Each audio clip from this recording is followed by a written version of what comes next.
Assalamualaikum warahmatullahi wabarakatuh. Selamat pagi dan salam sejahtera untuk kita. Yang terhormat Ketua PGRI Cabang Grogol Tamburan, Pak Subeki. Yang kami hormati Ketua PGRI Ranting, Pak Suhardi. Dan yang terhormat Ibu Bapak Kepala Sekolah serta Ibu dan Bapak Guru yang hadir hari ini. Pertama dan utama, mari kita panjatkan puji syukur kehadirat Allah Subhanahu wa Ta'ala, Tuhan yang Maha Kuasa, atas karunia, berkah, hidayah dan nikmatnya. Maka hari ini kita bisa berkumpul di Aula SDN Tanjung Duren Selatan 01 dalam keadaan sehat walafiat. Salawat dan salam semoga tercurah kepada Nabi kita Muhammad SAW beserta keluarga, para sahabat, dan insya Allah wabil khusus yang muslim, termasuk dalam golongan umat beliau hingga akhir zaman nanti. Amin. Ibu dan Bapak, perkenankan saya sebagai pembawa acara, Bapak Sekuspion, membacakan susunan acara yang akan kita lalui pada hari ini. Yang pertama pembukaan, kemudian menyanyikan lagu Indonesia Raya, yang ketiga berdoa, keempat sambutan-sambutan, dan yang berikutnya adalah pemaparan materi. Pada hari ini materi akan terbagi menjadi 3 sesi, yaitu sosialisasi mengenai kurikulum merdeka, kemudian keterkaitan juga dengan kurikulum merdeka yaitu platform Merdeka Mengajar, dan yang ketiga adalah berkaitan dengan rapot, yaitu rapot P5, kemudian Purtilas, dan rapot proyek P5. Baik Ibu dan Bapak, mari kita buka acara ini sama-sama untuk membacakan basmalah. Bismillahirrahmanirrahim. Kemudian acara kedua menyanyikan lagu Indonesia Raya. Kepada hadirin dimohon untuk berdiri.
Hadirin dipersilakan duduk kembali.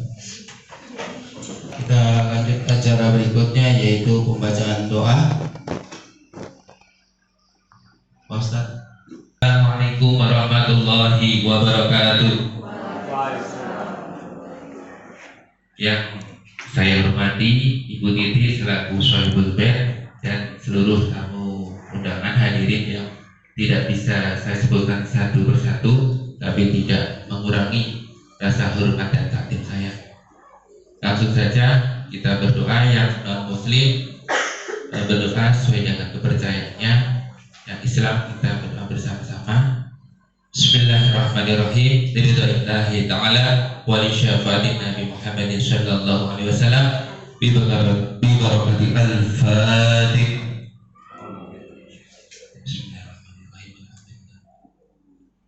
Iyyaka na'budu wa iyyaka nasta'in ihdinas mustaqim shiratal ladzina an'amta 'alaihim ghairil maghdubi 'alaihim waladdallin. Bismillahirrahmanirrahim. Alhamdulillahirabbil alamin. Alhamdulillahirabbil alamin. Ya Allah, ya Rahman, ya Rahim, ya Sayyid Salam, ya Mujib Da'wat, ya Rafi'ad Darajat, ya Alim al-Barakat, ya Allah, ya Dafi'al Bariyat. Subhanaka la ilaha illa anta, subhanaka la ilaha illa anta. Allahumma ij'alna fi hadzal yawm as-sa'adah wal mubarak. Allahumma ij'alna fi hadzal yawm as-sa'adah wal mubarakah. Ya Allah, ya Rahman, ya Rahim. Rabbana atina min ladunka rahmatan wa hayyi lana min amrina rasyada. Rabbana atina min ladunka rahmatan wa hayyi lana min amrina rasyada. Allahumma shalli ala sayyidina Muhammadin tibi qulbi wa dawiha wa fi abdani wa shifaiha wa riwayatiha wa ala alihi wa sahbihi wa sallim. Allahumma salli ala sayyidina wa maulana Muhammadin al-fatih lima ughliqa wal khatimi lima sabaqa nasir haqqi bil haqqi wal hadi ila siratal mustaqim wa ala alihi wa sahbihi haqqa qadrihi wa miqdarihi al-'aliyyil 'azim. Allahumma salli ala sayyidina Muhammad wa ala ali sayyidina Muhammad. Rabbana atina fid dunya hasanah wa fil akhirati hasanah wa qina adzabannar wa qina adzabannar wa qina adzabannar. Subhana rabbika rabbil izzati amma yasifun wa salamun alal mursalin walhamdulillahi rabbil alamin. Terima kasih, doanya semoga dijabah oleh Allah Subhanahu wa taala. Apabila ada salah kata tutur yang menyinggung, saya mohon maaf. Akhirnya assalamualaikum warahmatullahi wabarakatuh.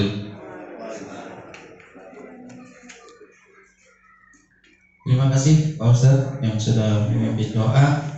Berikutnya adalah sambutan-sambutan. Yang pertama, sambutan yang akan disampaikan oleh Ketua PGRI Ranting Tanjung Duren kepada Pak Suhabi, dipersilakan.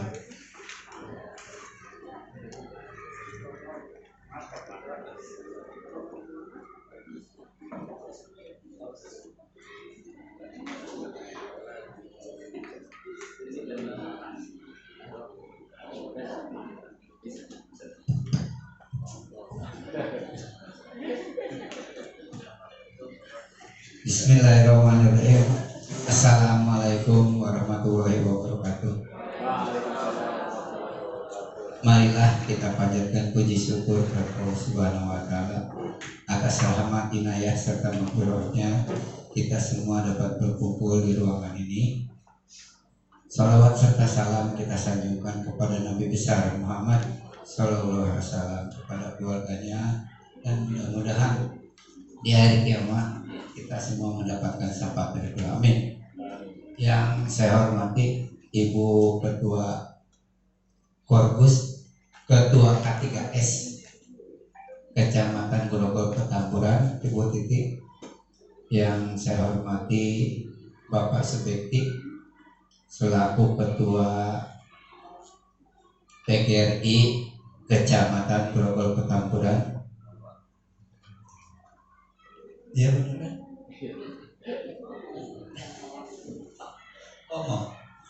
Bukan ketua. Yang saya hormati para pengurus PGRI Kecamatan Tanjung Duren, Kelurahan Tanjung Duren, Pak Selamat, Pak Ahmad, ya, Pak Asep, termasuk pengurusnya Bu Anita, serta rekan-rekan semua yang hadir di sini. Alhamdulillah PGRI Kecamatan Kelurahan Tanjung Duren alhamdulillah dua kelurahan ini, Tanjung Duren Utara dan Tanjung Duren Selatan, melaksanakan kegiatan pelatihan.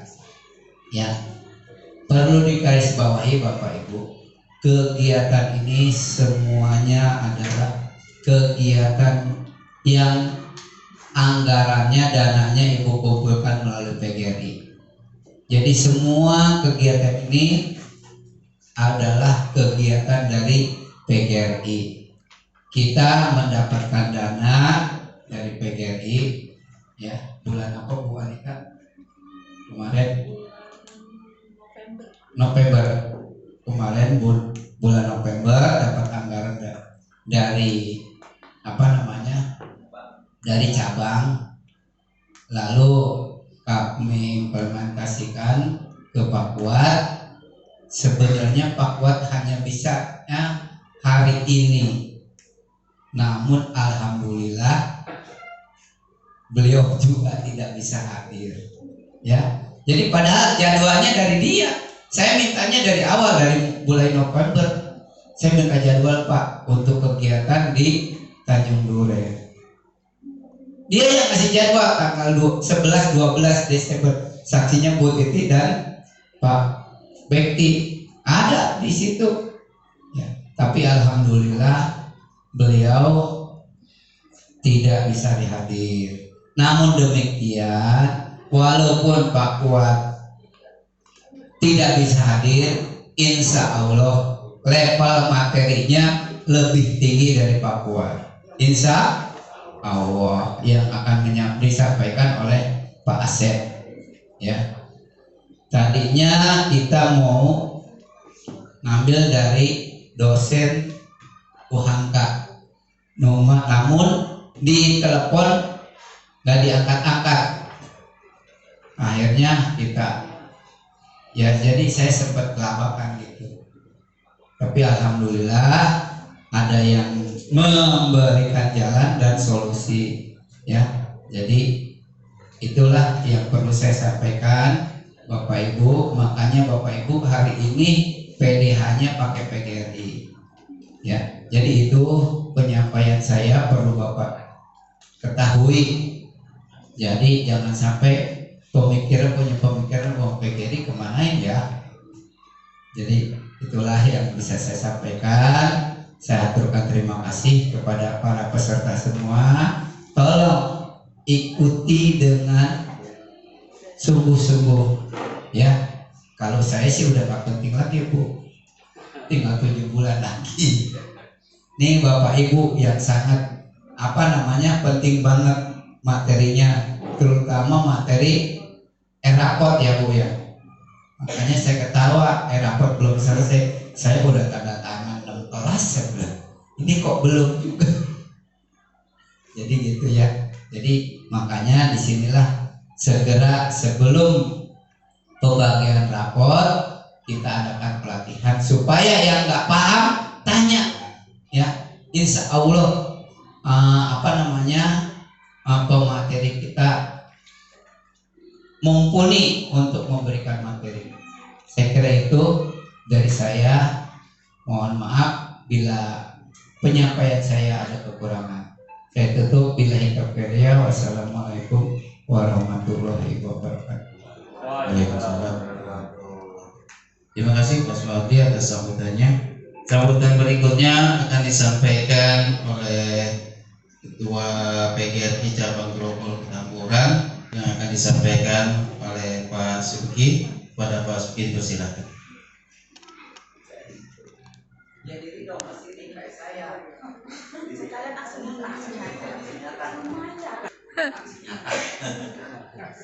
Assalamualaikum warahmatullahi wabarakatuh. Waalaikumsalam warahmatullahi wabarakatuh. Yang terhormat Ibu Hajah Titi Setianingsih, Ketua H3S Kecamatan Grogol Petamburan. Yang saya hormati Ketua PGRI Ranting Tanjung Duren, Bapak Suwardi dan segenap pengurusnya. Yang saya hormati Bapak Ibu Kepala Sekolah, yang saya hormati Bapak Ibu guru yang hadir hari ini, bersyukur kepada Allah dengan mengucap Alhamdulillahirabbil alamin. Sholawat serta salam kita sanjungkan kepada junjungan kita Nabi besar Muhammad Shallallahu Alaihi Wasallam. Bapak Ibu, alhamdulillah saya bertemu dengan Bapak Ibu di Ranting Tanjung Duren dalam rangka pelatihan implementasi kurikulum merdeka. Betul ya Pak Hadi ya? Tadi sudah disampaikan bahwa ini adalah kegiatan yang didanai dari kita untuk kita. Apa yang sudah didonasikan iuran PGRI yang besarannya 10.000 itu 16% masuk ke ranting. 16% itu artinya 1.600. Kemudian yang 60% kemana Bapak Ibu? 60% itu ke kota, provinsi, dan PB. Nah, yang di cabang itu 24% atau 2.400. Nah, oleh cabang dan ranting ini dimanfaatkan betul untuk pemberdayaan guru, ya, termasuk kegiatan hari ini. Di cabang selain pemberdayaan guru ada yang namanya kegiatan solidaritas PGRI. Nah, maka perlu saya sampaikan bagi anggota PGRI ketika meninggal atau suami atau istrinya juga meninggal, ya, kemudian sakit, berkabar ke pengurus PGRI karena insya Allah ada sedikit tanda kasih tali kasih dari pengurus PGRI. Meskipun tidak besar, tapi ini bagian dari merekatkan hubungan sesama anggota PGRI. Kadang informasi ini tidak sampai, maka ada beberapa guru yang keluarganya meninggal, keluarga itu ya suami atau istri, kemudian lama tak kunjung ada informasi, maka pengurus PGRI tak kunjung juga bergerak. Nah, bukan karena lambat, tapi karena kurang informasi. Ini sudah bagian dari kegiatan PGRI cabang Grogol Petamburan. Kegiatan ini Bapak Ibu bisa diakses di web PGRI Grogol Petamburan. Jadi kadang kalau di-share lewat WA di grup kepala sekolah, itu kadang juga kepala sekolah lupa menyampaikan ke Bapak Ibu guru. Yang namanya WA itu seminggu di-delete sama kepala sekolah. Ini Pak Hardi kerjaannya, delete. Jadi nggak sampai informasi itu ke guru. Maka kadang ada pertanyaan, di PGRI ngapain aja narikin iuran doang, ya. Ibu, Bapak bisa cek di web PGRI, di sana ada jejak digital yang tidak bisa hilang. Termasuk Bapak Ibu, Gropet ini termasuk cabang PGRI yang menjadi andalan di provinsi. Kenapa saya sebut sebagai andalan? Selain transparansi penggunaan anggaran, kita pernah ditunjuk oleh tim PGRI ada 2 cabang, Gropet dan Cilandak, itu mendapatkan blok grant untuk menyelenggarakan LBG, Lingkar Belajar Guru, yang dananya dari AI, apa sih katanya lupa begitu, pokoknya itu. Jadi penyelenggara anggarannya ini dari donasi internasional sebenarnya. Nah, meskipun donasinya kecil, tapi kita laksanakan betul pertanggungjawabannya meskipun sedikit tekor. Nah, budaya kita kan tekor asal sokor, ya kan? Jadi nambah anggaran nggak apa-apa. Jadi Bapak Ibu bisa lihat kegiatan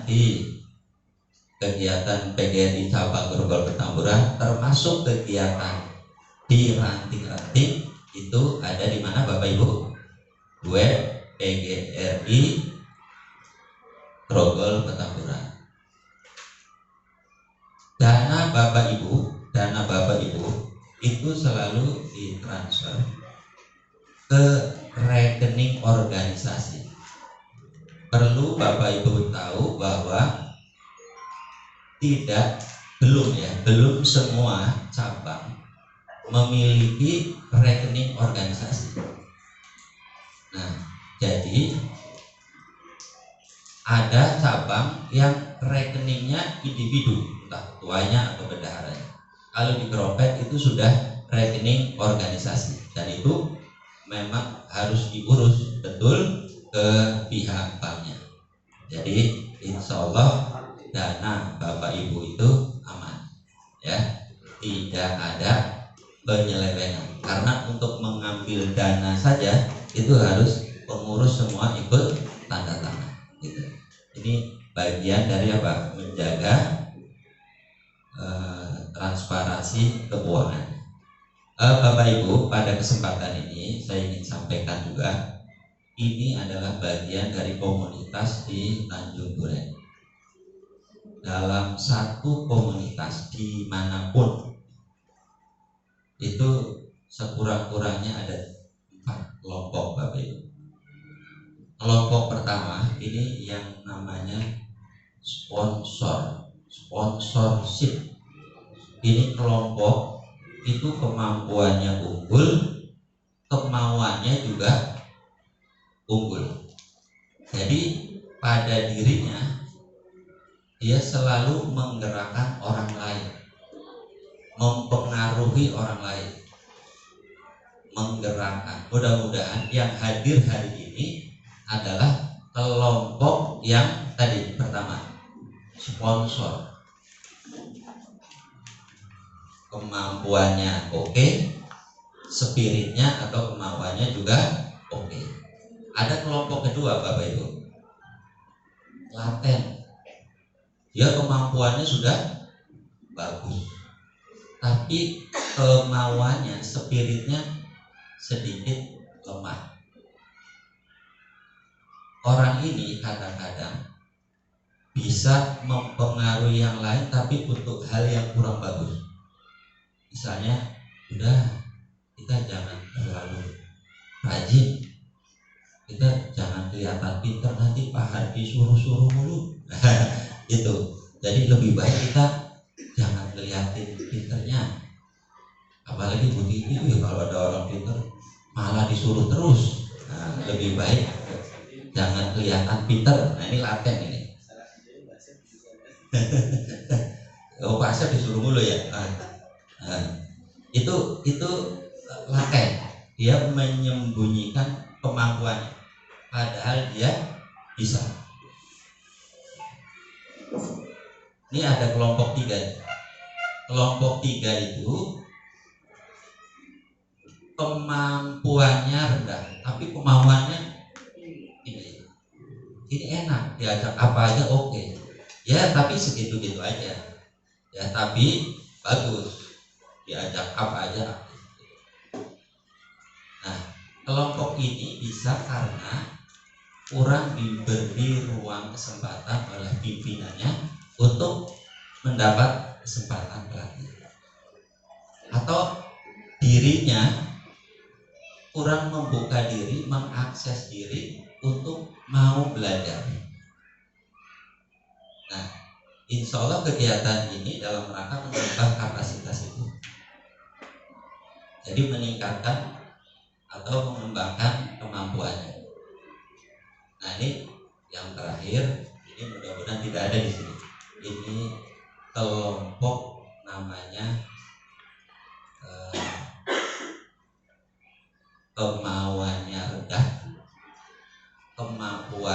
juga rendah. Cirinya ini biasanya kayak tadi kalimat yang disampaikan sama Pak Ardi.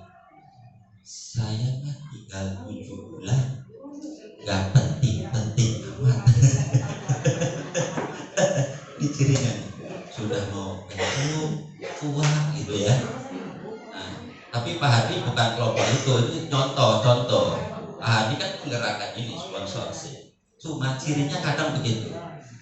Saya mah udah nggak usah diikutkan. Saya udah tua, sudah mau pensiun. Nah, ya itu kelompok apatis. Kelompok ini ya jangan dianggap aja. Karena dia nanti begitu kelompok yang lain sudah jadi sponsor, dia baru merasa, oh ternyata saya sendirian,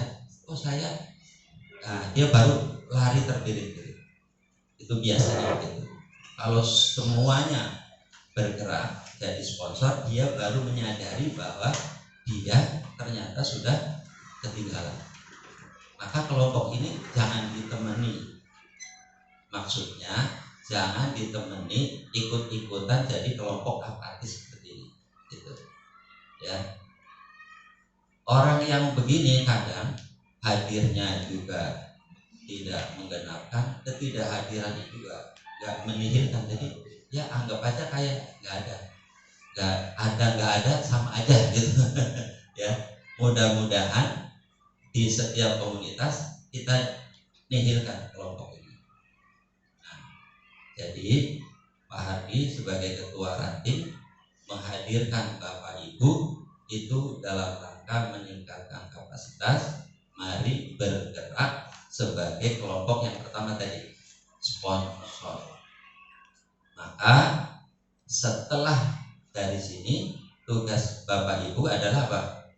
Berbagi dengan kelompok komunitas belajarnya di sekolahnya. Siap Bapak Ibu?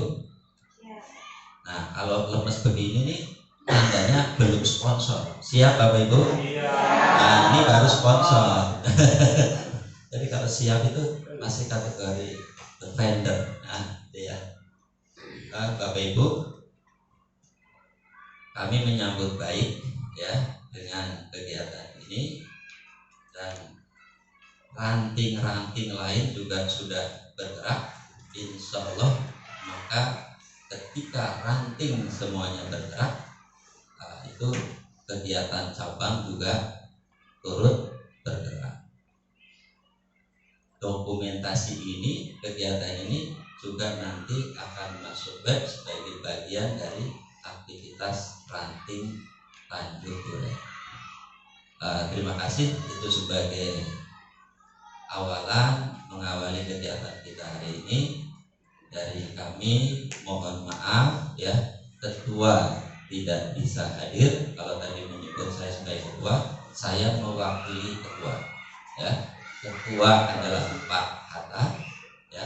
Beliau sekarang bertugas di PKBN ya. Dulu beliau kepala sekolah di Grogol Petamburan, tapi beliau sekarang di PKBN. Kemudian wakil ketuanya adalah Pak Sajanto, saya sebagai sekretaris ya. Hari ini saya mewakili ketua ya, mohon maaf tidak bisa hadir. Akhirul kalam, assalamualaikum warahmatullahi wabarakatuh. Terima kasih kepada Pak Vicky yang sudah menyampaikan sambutan dan arahannya. Berikutnya Ibu Bapak, mohon keikhlasannya, mohon keriduannya untuk bilang cakep. Saya mau dibilang cakep pagi-pagi. Jalan-jalan ke Belgia, pulangnya bawa teri. Ibu dan Bapak yang berbahagia, mari sama-sama kita dengarkan materi.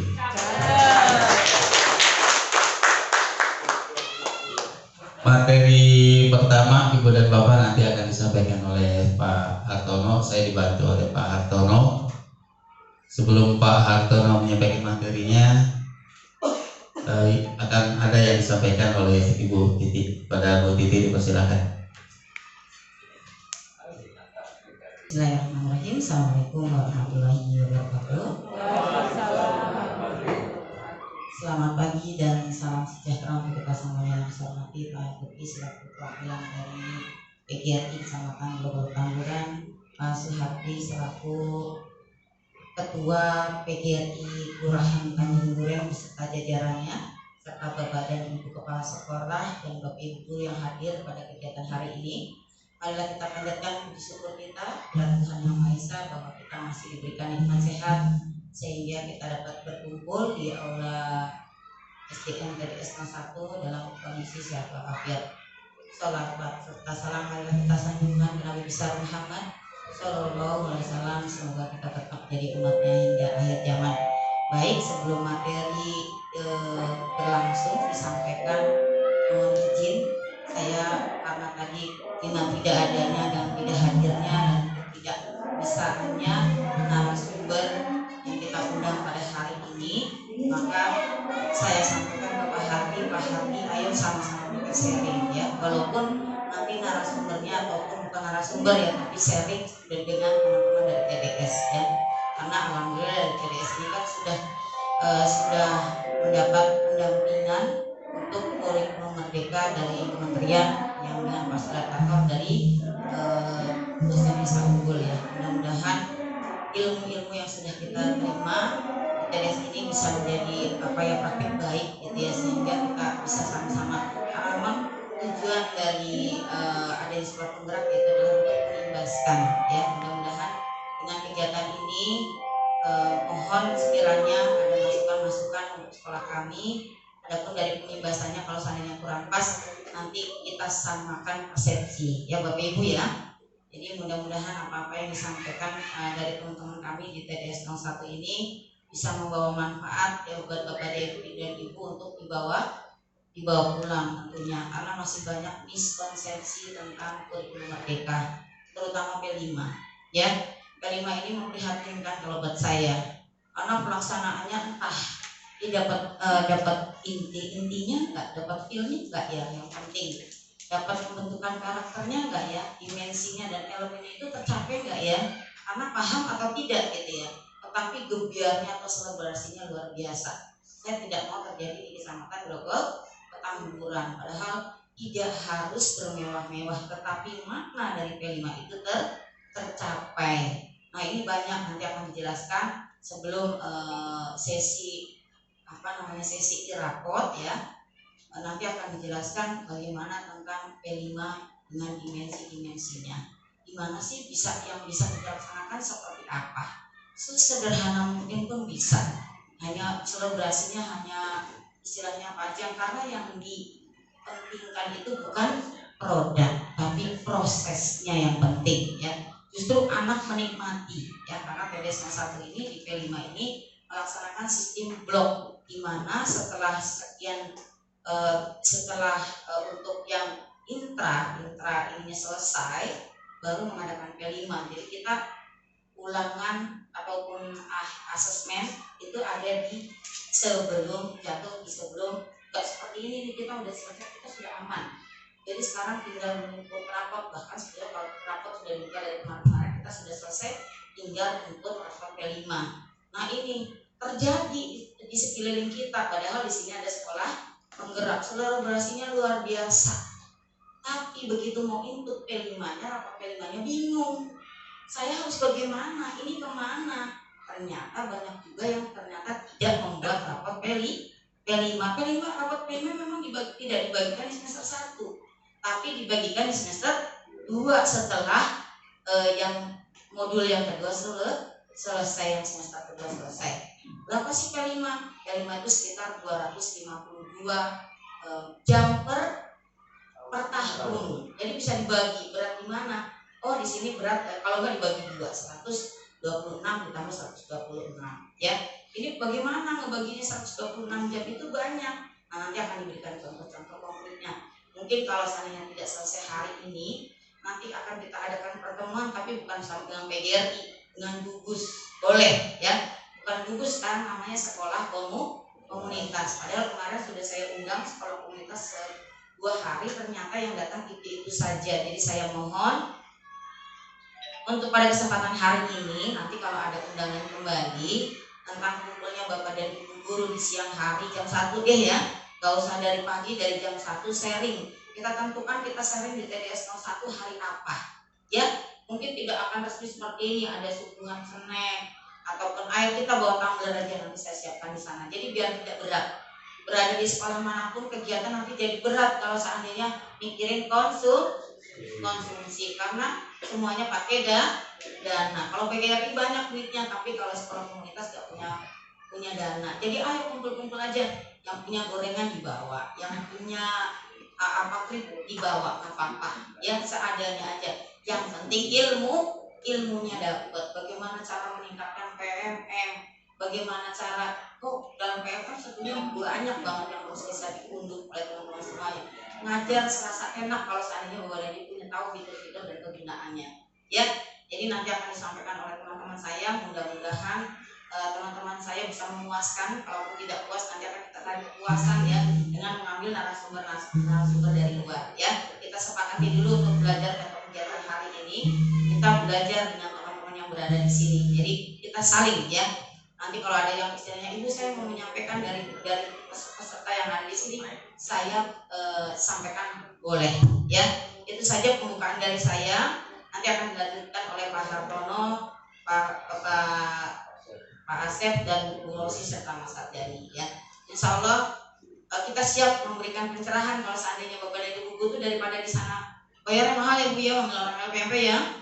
Bisa 2 juta, 3 juta, 3,5 juta. Memanggil teman-teman dari TDS, saya bilang free, gratis, silakan ya. Jadi sharing Bu, bukan istilahnya saya belum berani mengatakan sebagai narasumber, tapi teman sharing di sekolah saya ini saya masih bingung tentang rapor P5. Boleh kalau memang ada waktu gitu ya. Itu saja yang bisa saya sampaikan. Saya persilahkan kepada teman-teman saya untuk saling berbagi. Ini sesi berbagi di PGRI yang mudah-mudahan sukses untuk kita semuanya. Terima kasih. Wabillahi taufiq wal hidayah. Wassalamualaikum warahmatullahi wabarakatuh. Baik Ibu Bapak, selanjutnya kepada Pak Hartono dipersilakan untuk berbagi ilmu tentang kurikulum Merdeka. Silakan kepada Pak Hartono. Ibu Bapak kita beri tepuk tangan dulu yang Iya, maaf ya saya sebenarnya agak kenceng. Ya, sesuai dengan profesi saya sebagai guru PJOK. Baik, pertama-tama yang saya hormati Bapak Supeki sebagai mewakili dari PGRI Kecamatan Grogol Petamburan, Ibu Hajah Titis Teningsih dari Orgus Ketua K3S Kecamatan Grogol Petamburan, Bapak Suhardi Ketua PGRI Kelurahan Tanjung Duren Selatan 01 Ketua Tanjung Duren Selatan dan Tanjung Duren Raya. Yang saya hormati Ibu Kepala Sekolah dan Bapak Kepala Sekolah serta Bapak Ibu guru yang berbahagia. Keberadaan saya di sini, Bapak Ibu, tadi sudah disampaikan oleh Pak Asep dan Ibu Titi bahwa ya saya bermaksud istilahnya sharing ya. Jadi sifatnya kita sharing aja Bapak Ibu mengenai kurikulum Merdeka. Jadi saya bukan menggurui di sini, bukan mengajari, tapi sifatnya sharing apa yang sudah kami laksanakan di sekolah kami. Nah nanti karena sifatnya sharing, boleh nanti kita saling memberikan masukan ya Bapak Ibu. Nah sebelum lebih jauh tentang kurikulum Merdeka Bapak Ibu, mungkin untuk memecahkan suasana supaya saya juga tidak grogi nih, karena komunitas saya biasanya komunitas guru olahraga gitu kan. Nah ini dengan teman-teman guru kelas dan ini merupakan hal baru bagi saya gitu ya. Nah untuk mencairkan suasana Bapak Ibu, kita mungkin ada sedikit ice breaking. Nah ice breaking saya mohon Ibu Rosi nih ya untuk memandu SD Murasi. Ayo Bu, supaya kita tidak tegang ya Bapak Ibu.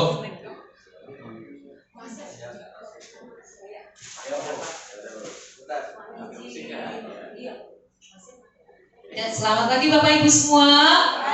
Semangat pagi. Yes, luar biasa. Ulangin ya. Jadi mau luar biasa atau yes nih? Bebas ya, diekspresikan aja. Semangat pagi. Yes. Oke, luar biasa. Biar kita enggak ngantuk gitu ya Bu, kita akan awali dengan semangat. Minta tolong Bapak Ibu semua untuk berdiri.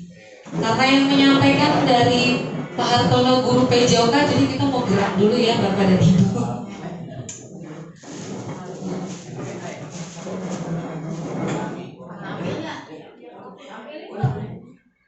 Oh sebentar. Ya Bu, Kita biar gak tegang.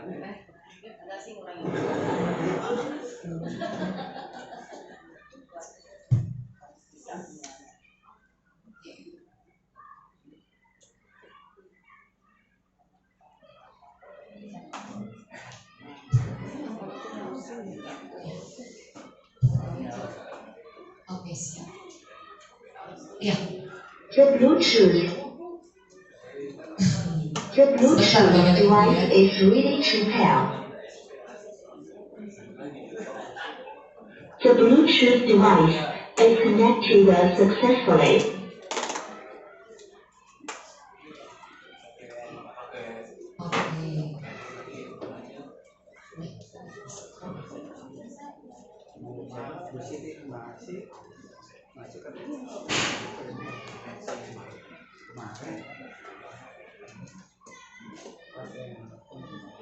Oke, sambil menunggu mungkin kita yang simpel dulu ya Bapak dan Ibu ya. Sekarang Bapak dan Ibu saya minta untuk mengeluarkan nih telunjuknya. Oke, sambil menunggu Bapak dan Ibu. Oke, kita lihat telunjuknya SBI pertama. Oke, silakan Bapak dan Ibu sambil kita menunggu telunjuknya, ikuti arah telunjuk saya. Oke. Oke, kita putar-putar Bapak dan Ibu, kita putar telunjuknya, pegang hidung. Nah, tadi instruksi saya adalah ikuti telunjuk saya. Jadi kalau saya bilang pegang hidung, saya tunjuknya jidat, pegang jidat. Kita ulangin ya, biar makin konsentrasi. Iya betul. Keluhnya, tergantung keluhnya ya. Apakah ikuti ucapan saya atau ikuti telunjuk saya? Yuk, ikuti telunjuk saya. Putar, putar, putar. Makin cepat putarnya. Putar, pegang telinga. Oke. Lumayan walaupun tadi saya lihat ada yang begini. Begini. Nah oke, sekarang kita stretching kedua ya. Mungkin ada yang udah tahu, tidak apa-apa. Judulnya adalah tangan dilambai-lambai.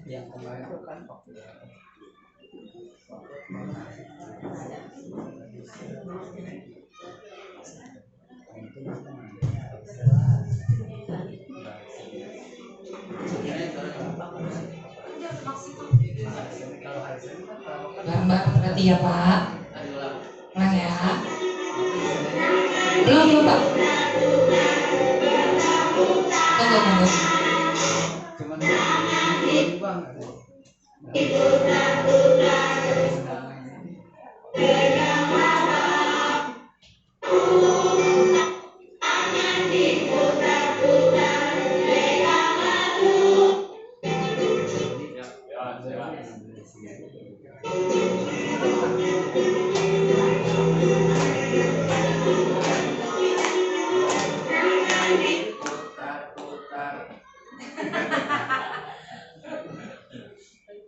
Tunggu.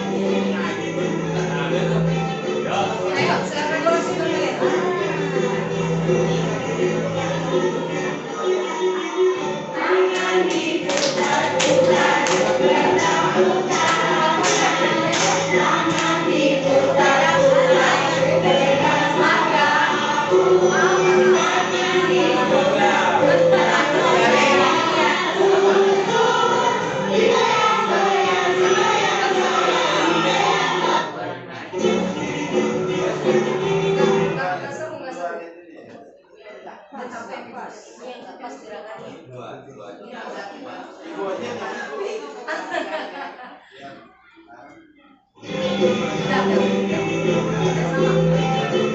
ulang ya Bapak Ibu.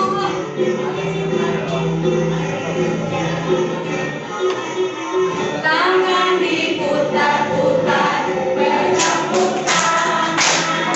Tangan diputar-putar, pegang bahu. Tangan diputar-putar, pegang lutut. Digoyang-goyang, digoyang-goyang, digoyang-goyang. Tangan diputar-putar, bertepuk tangan. Tangan diputar-putar, peganglah bahu. Tangan diputar-putar, peganglah lutut. Digoyang-goyang, digoyang-goyang, digoyang-goyang. Putar-putar, diputar ke atas. Diputar-putar, diputar ke bawah. Diputar-putar, diputar ke sana. Diputar-putar, diputar ke kiri. Kita ulang lagi ya Bapak Ibu, biar makin semangat.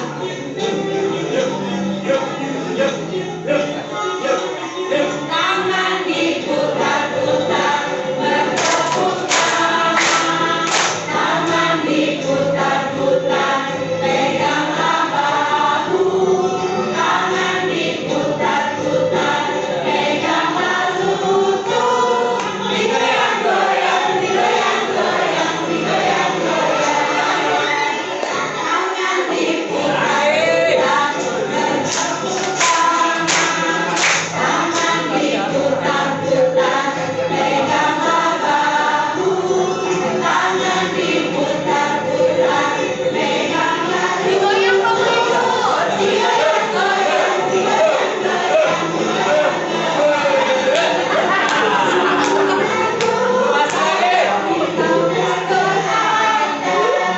diputar-putar, diputar ke bawah. Diputar-putar, diputar ke kanan. Diputar-putar, diputar ke kiri.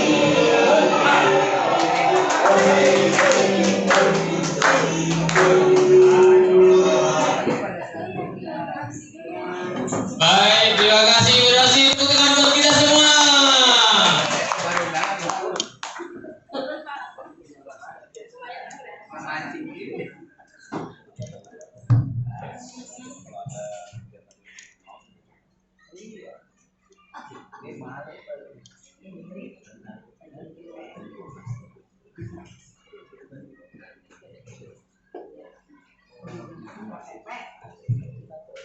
Baik, terima kasih Ibu Rosi yang telah memandu ya SDG kita. Biasanya Bapak Ibu kalau saya sama guru-guru olahraga rusuh SDG-nya, ya pada teriak-teriak gitu, ya. Nah kalau ini tadi lebih cool, ya. Makanya apa namanya? Kalau istilahnya di komunitas guru olahraga kita kadang-kadang serius tapi bukan santai, tapi apa ya, berisik gitu. Tapi yang mudah-mudahan tetap dalam semangat. Nah, Bapak Ibu yang saya hormati, ya yang pertama itu sebentar ya, saya nggak ada pointernya, jadi kita manual saja untuk ininya, slide-nya ya, Bu Rosi.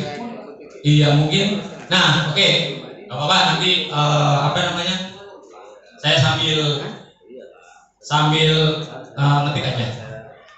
Nah Bapak Ibu yang saya hormati, kita semua tahu ya bahwa kurikulum Merdeka ini merupakan kurikulum terbaru kita yang kita mau nggak mau ya harus menggunakan kurikulum ini dalam pembelajaran kita di sekolah. Bapak Ibu seperti yang kita ketahui bersama dan mungkin juga pendapat kita bahwa ya bahwa setiap setiap waktu kenapa sih kurikulum selalu berubah gitu kan?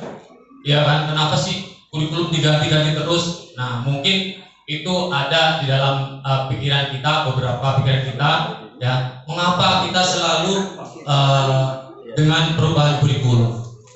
Nah, Bapak Ibu yang saya hormati, sebagai guru profesional tentu ya kita harus dapat menyesuaikan dengan segala perubahan, termasuk juga dalam hal ini kurikulum.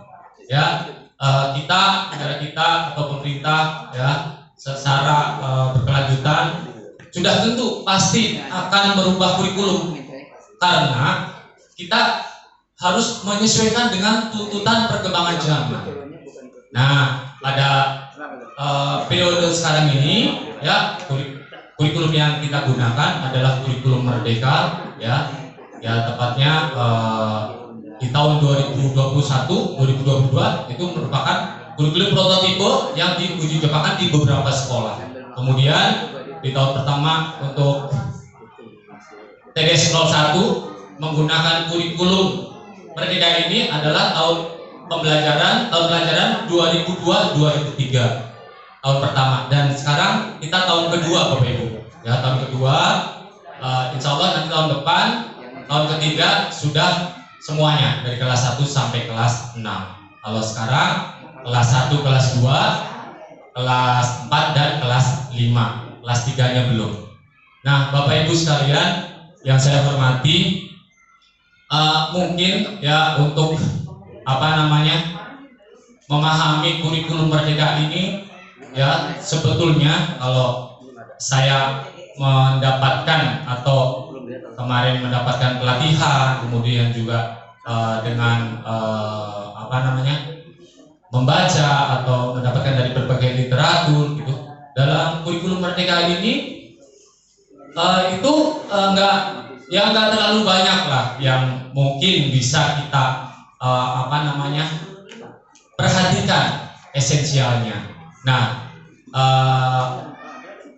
apa yang dimaksud dengan kurikulum merdeka di sini adalah ya kurikulum dengan pembelajaran intrakurikuler yang beragam, di mana konten akan lebih optimal agar peserta didik memiliki cukup waktu mendalami konsep dan menguatkan kompetensi. Guru memiliki keleluasaan untuk memilih berbagai perangkat ajar sehingga pembelajaran dapat disesuaikan dengan kebutuhan belajar dan minat peserta didik. Nah, Bapak Ibu yang saya hormati, sebetulnya kurikulum merdeka ini yang saya rasakan ya itu ya kurikulum yang paling mudah sih ya, dalam arti kata karena di dalamnya kita diberikan keleluasaan begitu. Jadi kita nggak perlu takut salah sepanjang kita mengacu pada pedoman ya, pada pedoman yang sudah diregulasikan oleh pemerintah. Nah, Bapak Ibu yang saya hormati, kurikulum merdeka ini ya berdasarkan pada keputusan Menteri Pendidikan dan Kebudayaan, Riset dan Teknologi nomor 56 tahun 2002 tentang pedoman penerapan kurikulum dalam rangka pemulihan pembelajaran. Nah, Bapak Ibu yang saya hormati, mengapa ini kurikulum muncul kemarin ya sempat atau kita terkena wabah COVID-19 ya yang memaksa kita untuk belajar secara daring gitu. Nah, ketika pembelajaran secara daring Bapak Ibu ditemui banyak kendala. Oleh karena itu pemerintah mencoba untuk memberikan solusi dari kurikulum 2013 ada perubahan sebelum kurikulum merdeka ini, yaitu kurikulum perubahan begitu.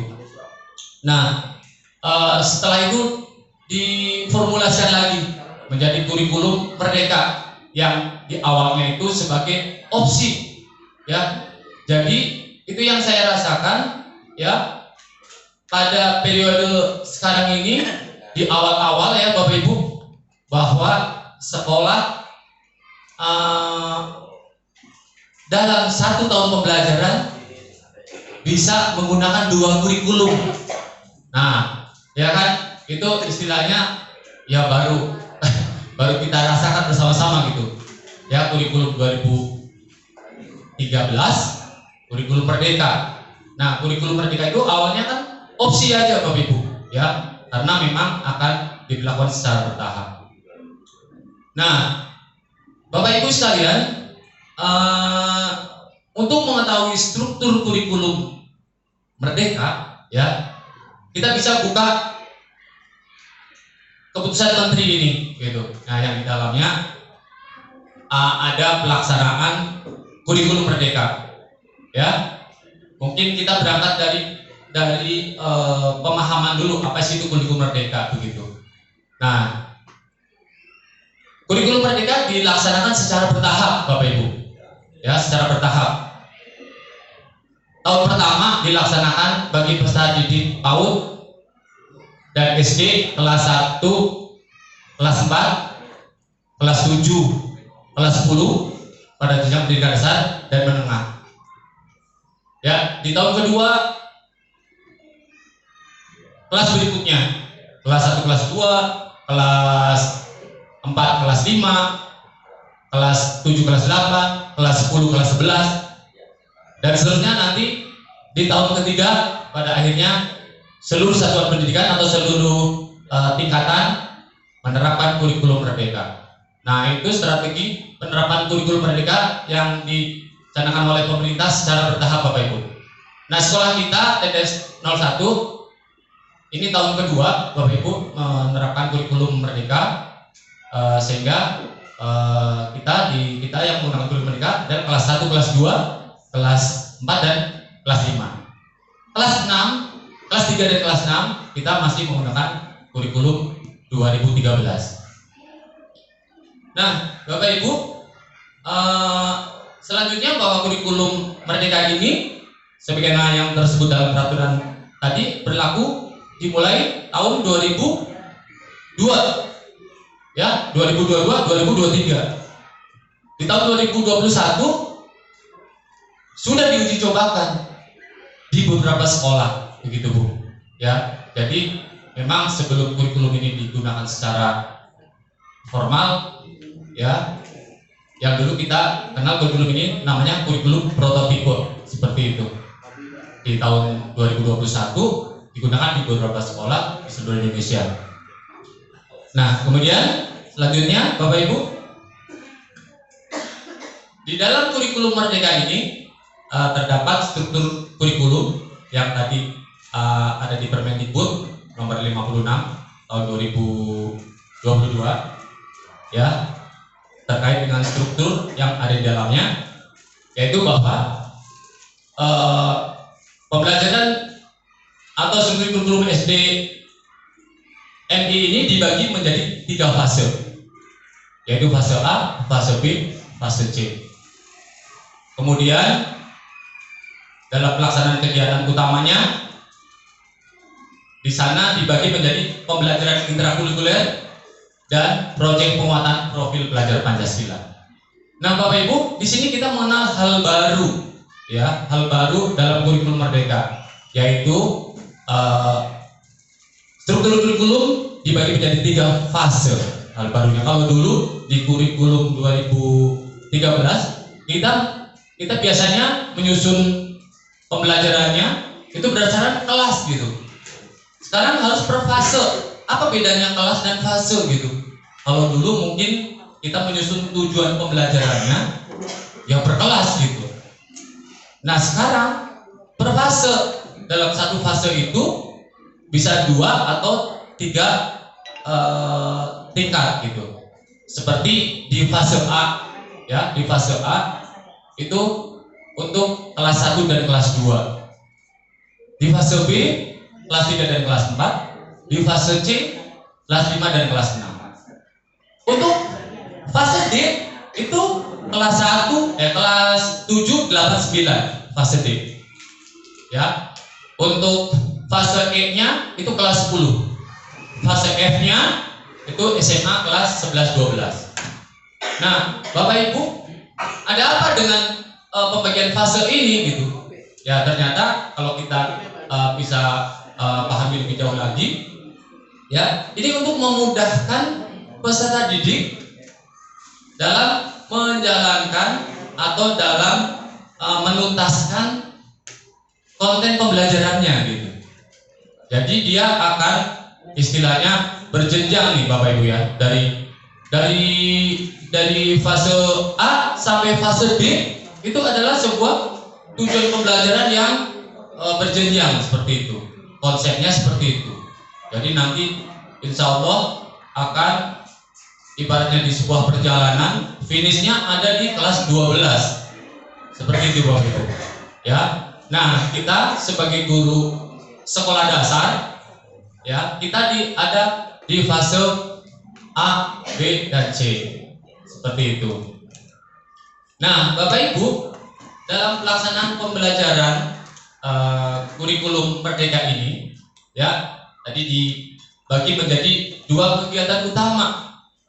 Ya, yang pertama adalah pembelajaran intrakurikuler yang di dalamnya kita memberikan materi-materi pengetahuan dan juga keterampilan. Nah, selain pada pembelajaran intrakurikuler, ya, untuk kurikulum Merdeka ini, ya, penekanan pada pendidikan karakternya diwujudkan dalam proyek penguatan profil pelajar Pancasila. Nah, kedua pembelajaran ini ada asesmennya Bapak Ibu, dan ini terpisah. Ya, jadi kalau yang kita buat rapot untuk peningkatan pengetahuan peserta didik dan keterampilan itu biasanya yang kita input yang kita bagikan ke anak setiap semester.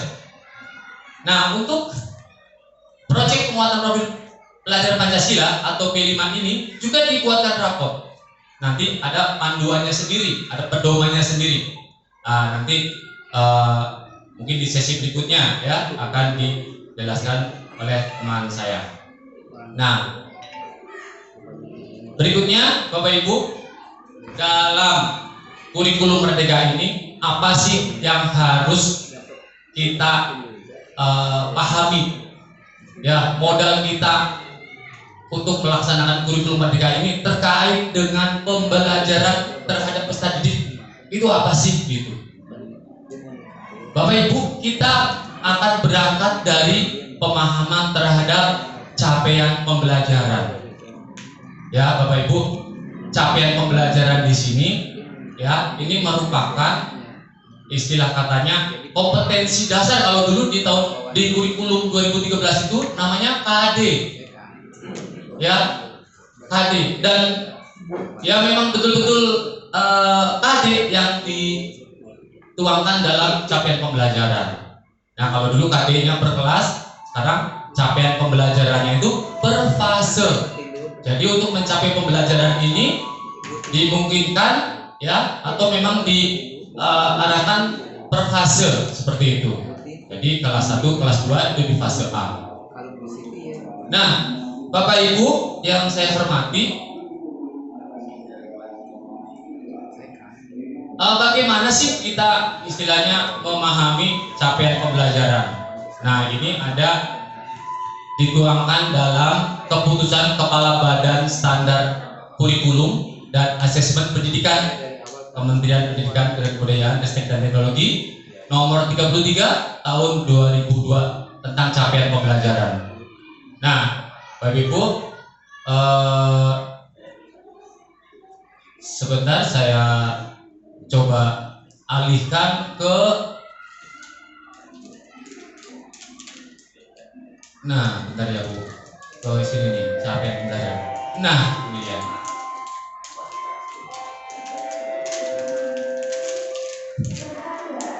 Nah, Bapak Ibu yang saya hormati, mana ini?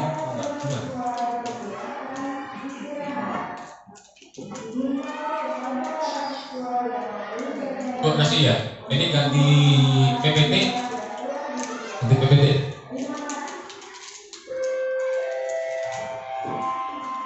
Oke, bentar ya Bapak Ibu.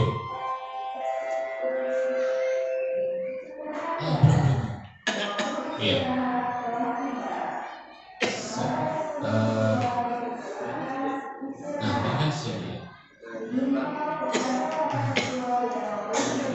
Oke, lanjut.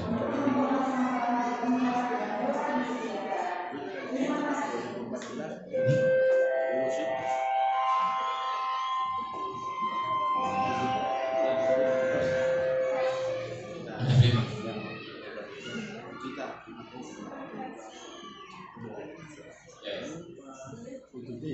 Baik, Bapak Ibu, capaian pembelajaran di sini kita, nah ini tadi yang baru nih.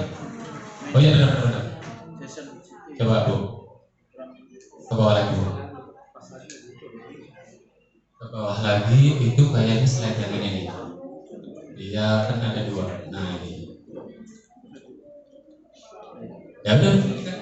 Coba mau belajar dulu. Bukan ya. Ini ya. Ya udah gitu.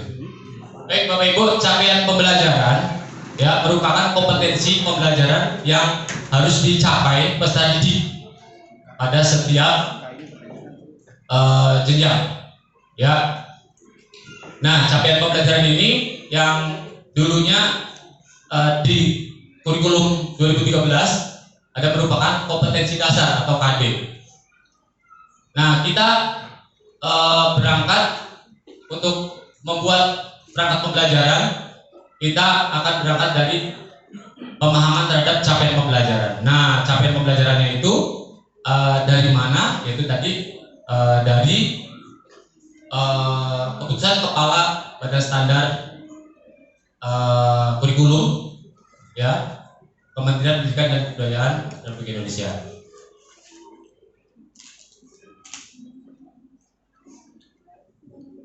Ya.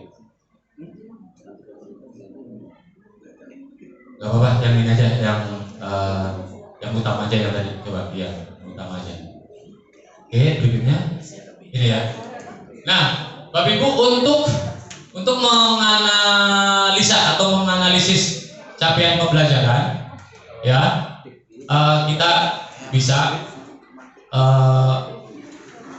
berangkat dari keputusan Kepala Badan Standar Kurikulum, ya, yang di sana pemerintah menetapkan capaian pembelajaran sebagai kompetensi yang ditargetkan. Namun demikian, CP tidak cukup konkret untuk memandu kegiatan pembelajaran sehari-hari. CP perlu diurai menjadi tujuan pembelajaran. Nah, Bapak Ibu, dari capaian pembelajaran yang sebagai pedoman yang dibuatkan oleh pemerintah itu, ya, yang di kurikulum 2013 itu KD gitu. Kemudian di kurikulum Merdeka menjadi capaian pembelajaran, kita tuangkan menjadi tujuan pembelajaran. Nah, tujuan pembelajaran ini yang akan kita gunakan, ya, untuk pelaksanaan pembelajaran kita yang akan kita berikan kepada peserta didik. Nah, bagaimana menyusun tujuan pembelajaran yang pada akhirnya nanti dituangkan lagi menjadi modul ajar, gitu ya, dikembangkan menjadi modul ajar yang siap untuk kita berikan sebagai pedoman pembelajaran kepada peserta didik. Nah, di sini Bapak Ibu, kalau kita melihat tabel atau gambar berikut, ya, langkah pertama itu memahami capaian pembelajaran. Ya, kita buka dari Permendikbudnya. Di situ terdiri dari beberapa elemen, ya, di dalam capaian pembelajaran itu. Nah, di masing-masing elemen ada penjelasan tentang apa yang akan dicapai dalam setiap CP tersebut, gitu. Atau nanti dari CP itu akan kita turunkan menjadi tujuan pembelajaran. Nah, dari CP tersebut kita akan merumuskan tujuan pembelajaran, kemudian menyusun alur tujuan pembelajaran dan merancang pembelajaran. Nah, Bapak Ibu, oke, ya, itu dulu apa namanya? Ya, keluar dulu saya. Nah, kemudian sekarang saya berikan contoh.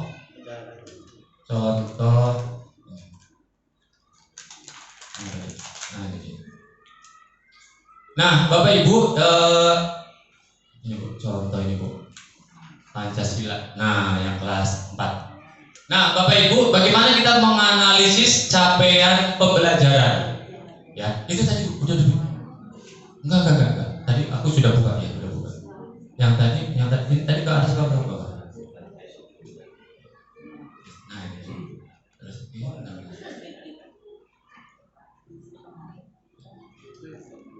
Oh, enggak. Di fase A, aku mau coba kasih fase B. Nah, Bapak Ibu yang saya hormati, ini adalah ya penjelasan atau CP ya yang ada di keputusan Kepala Badan Standar Kurikulum. Ya, kita akan coba analisis dari CP ini menjadi tujuan pembelajaran. Ya, karena nanti tujuan pembelajaran itu yang akan kita gunakan sebagai perangkat ajar pembelajaran, ya, sebagai dasar kita memberikan pembelajaran kepada peserta didik untuk mencapai tujuan yang diharapkan. Nah, Bapak Ibu, ini kita berikan contoh, ya, kita berikan contoh capaian pembelajaran pada fase B, ya, yaitu pada mata pelajaran pendidikan Pancasila. Nah, di fase B ada beberapa elemen, yaitu elemen Pancasila, elemen Undang-Undang Dasar Negara Republik Indonesia tahun 1945, elemen Bhinneka Tunggal Ika, dan elemen Negara Kesatuan Republik Indonesia. Nah, Bapak Ibu, dari elemen ini, ya, di sana dijabarkan atau dirumuskan capaian pembelajarannya. Nah, inilah capaian pembelajaran ini yang akan kita berikan ke peserta didik, gitu. Nanti di sini terkait dengan materi yang akan kita berikan. Dari capaian pembelajaran ini kita akan rumuskan menjadi tujuan pembelajaran. Nah, dari tujuan pembelajaran nanti akan kita susun menjadi alur tujuan pembelajaran. Nah, Bapak Ibu, kita coba analisis, ya, capaian pembelajaran pada mata pelajaran pendidikan Pancasila pada elemen Pancasila. Di sana dijelaskan bahwa peserta didik mampu memahami dan menjelaskan makna sila-sila Pancasila serta menceritakan contoh penerapan sila Pancasila dalam kehidupan sehari-hari sesuai dengan perkembangan dan konteks peserta didik. Kemudian peserta didik mampu menerapkan nilai-nilai Pancasila di lingkungan keluarga, sekolah, dan masyarakat. Nah, Bapak Ibu, dari deskripsi CP ini kita akan mencoba merumuskan tujuan pembelajaran. Ya, karena dalam merumuskan tujuan pembelajaran itu ada beberapa alternatif. Alternatif yang pertama bisa menggunakan menurunkan kalimat dari CP itu langsung. Ya. Kemudian yang kedua adalah kita merumuskan kompetensi dan konten. Yang ketiga kita bisa merumuskan lintas elemen. Nah, kita akan mencoba yang paling mudah. Jadi kita nggak usah nyari yang susah-susah, Bapak Ibu. Ya, paling mudah yang pertama itu kita merumuskan tujuan pembelajaran sesuai CP. Di sana ada kata-kata atau kompetensinya. Coba kita simak. Peserta didik mampu memahami dan menjelaskan makna sila-sila Pancasila. Nah, ini sudah merupakan satu tujuan pembelajaran, yaitu memahami dan menjelaskan makna sila-sila dalam Pancasila. Itu bisa menjadi satu tujuan pelajaran. Kita bisa save dulu tuh. Kemudian yang kedua, tujuan pembelajaran berikutnya bisa menceritakan, ya, menceritakan itu sebagai kompetensi, gitu kan. Nah, kontennya itu, ya, ya, oke. Nah, yang kedua, menceritakan contoh penerapan sila Pancasila dalam kehidupan sehari-hari sesuai dengan perkembangan dan konteks peserta didik. Yang ketiga, peserta didik mampu menerapkan nilai-nilai Pancasila di lingkungan keluarga, sekolah, dan masyarakat. Nah, lebih konkretnya lagi Bapak Ibu, bagaimana kita menyusun tujuan pembelajaran? Saya sudah buka filenya tadi untuk oh iya. Nah, ini. Nah, Bapak Ibu yang saya hormati, ini tadi CP ya, ini adalah alur tujuan pembelajaran yang merupakan pengembangan dari analisis CP ya, yang di dalamnya sudah dirumuskan tujuan pembelajaran. Ini contoh bagaimana menyusun merumuskan tujuan pembelajaran dari CP gitu. Kemudian nanti ada alurnya. Nah, Bapak Ibu, di sini di capaian pembelajaran yang tadi yang di elemen Pancasila itu peserta didik mampu memahami dan menjelaskan sila-sila Pancasila serta menceritakan contoh penerapan sila Pancasila dalam kehidupan sehari sesuai dengan perkembangan dan konteks peserta didik. Peserta didik mampu menerapkan nilai-nilai Pancasila di lingkungan keluarga, sekolah, dan masyarakat. Nah, dari situ kita bisa rumuskan tujuan pembelajarannya. Di sana ada kita rumuskan 3 tujuan pembelajaran. Yang pertama, memahami dan menjelaskan makna sila-sila Pancasila yang tadi saya sudah sampaikan. Yang kedua, menceritakan contoh. Nah, ini menyusun tujuan pembelajarannya langsung dari kalimat yang ada di dalam CP. Iya. Nah, yang kalimat yang ada di dalam CP ini Ibu, itu nggak boleh, kalau yang CP ya, CP itu nggak boleh dirubah-rubah. Karena itu memang sudah sebagai pedoman dari Kementerian Pendidikan dan Kebudayaan. Jadi itu kita berangkat dari CP untuk merumuskan tujuan pembelajaran.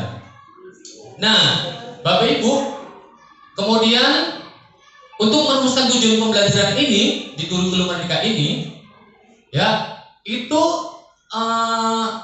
bukan tidak mungkin sih ya, tapi sebaiknya dan memang semestinya berkolaborasi dengan guru lain dalam hal ini yang satu fase.